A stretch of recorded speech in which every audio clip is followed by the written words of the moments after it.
I have been waiting for a new Jurassic Park builder game for a long time, and after over a decade and a half, a new one has been released with Jurassic World Evolution. I had high hopes, and as the release date got closer and closer, my anticipation grew. I went and watched all the developer commentaries and even went back to Operation Genesis, where my love for this concept grew, to try to tide me over. I've played the game for a good while and for long periods of time. Now, is this the return of the franchise I've always wanted? Let's find out. When you first load the game, the main menu looks like this. Notice anything? Yep, your only options are New Game and Continue. So there's already a lack of modes here compared with OG. Well, that's not entirely true, and I just wanted to deceive you. Other modes and objectives are in the game, they are just integrated into the main scenario. In OG, your only goal in the main mode was to make a prosperous park. How you did it was up to you. In Evolution, gameplay is diversified via there being 5 islands with different quirks like terrain and weather. Those islands have missions specific to them, and even specific rewards you can only attain by doing missions, contracts, and getting a high park rating. In Jurassic World, the main theme was creating new dinosaurs through genetics.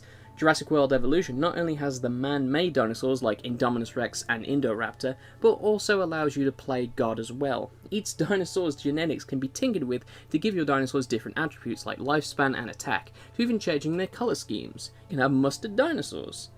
The different colours help add variety to the dinosaurs, even if the other attributes don't affect them. It would have been neat that a dinosaur with more points in attack would have larger claws, or the ones that had higher defense were larger.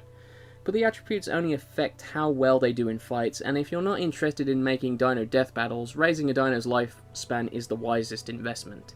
Make sure you have enough money though, as tricking out your dino with the latest augments can make their costs skyrocket and their incubation success rate plummet. So spending 5 mil on a T-Rex could end in disaster if the incubator decides to miscarriage. The game has 5 islands, each with their own quirks. I'm not a fan of this change at all. In OG you can make the map you wanted, and it was much larger than any of the maps on offer here. And the only way to get to the other islands is to complete the requirements for the current one, so you'll have to play on some maps with awful conditions in order to progress. This also means that there is no sandbox map, and you'll always be playing on the same 5 maps over and over with restricted boundaries and topography. In my OG video I complained with how rigid the construction was, where everything that was constructed was confined to being on a grid. Jurassic World Evolution doesn't have this issue, and you can freely place roads and buildings and rotate them to your heart's content. But now another problem arises, in that now they need to be placed in a very specific way, as in the ground you place them on needs to be perfectly flat, and the roads are a little finicky when you're trying to curve it around an area.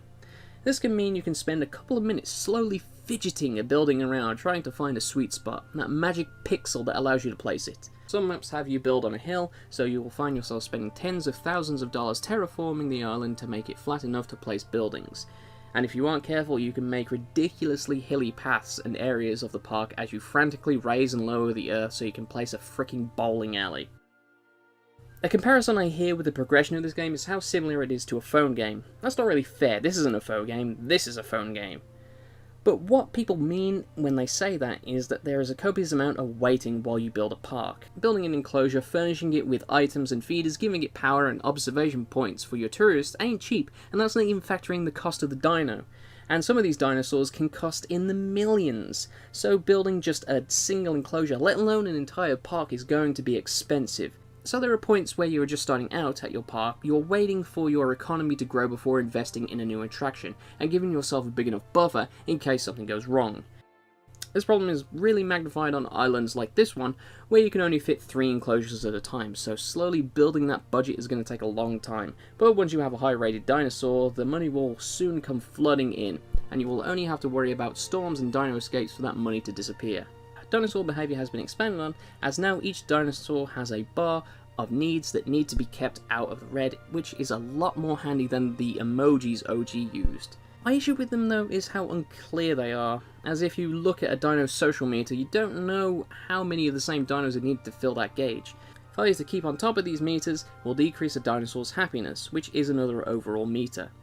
When this meter gets too low, then the dinosaur will attempt to break out. In order to keep your guests happy and make a little extra income, you have a bunch of buildings that can be placed in the park. These can either affect food and drink, fun, or shopping. You can change what they sell and at what price, just like OG, but you can also change the management policy and how much staff is employed. But one problem I have is these buildings need to be placed near attractions or else they won't make any money. If you place these buildings anywhere other than near the attractions, no one will visit. You can see people going inside, but the financial report will say no one's visiting.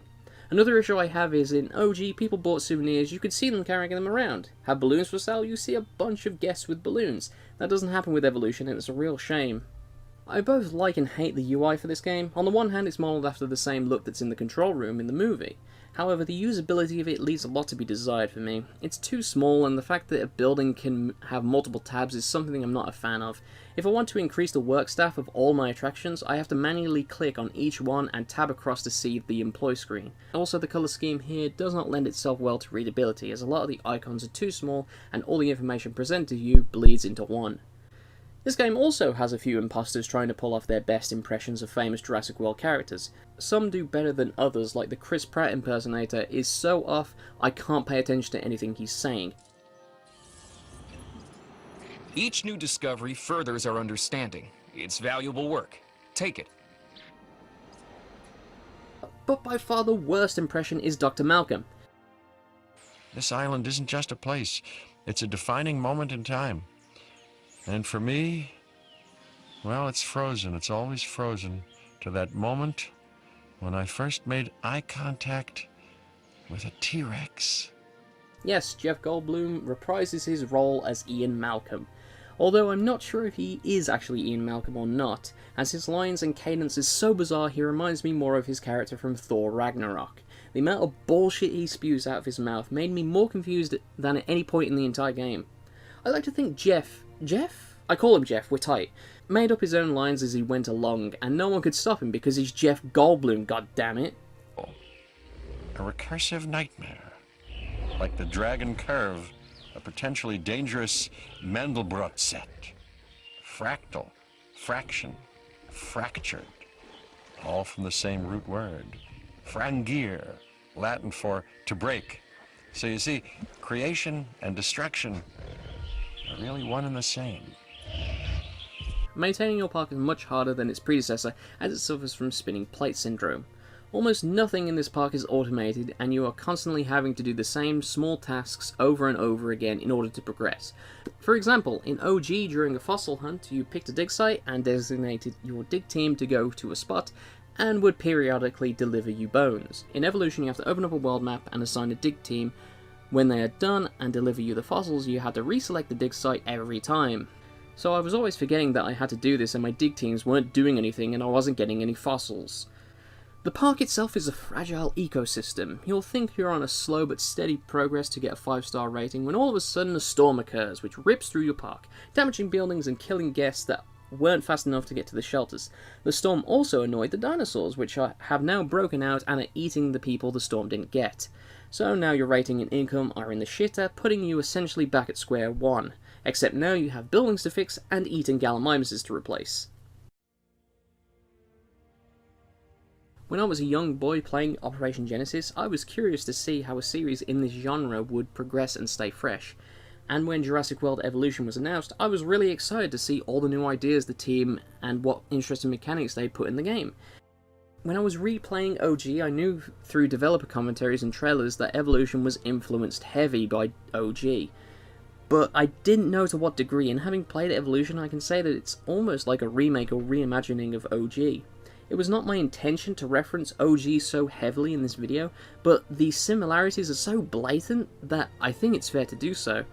Some things OG does better, and some things Evolution does better, and I hope the developers will continue to support this game after launch with new dinosaurs, buildings, and modes. They already did a content patch which featured a few more dinosaurs, so these cards are on the table, so I guess time will tell.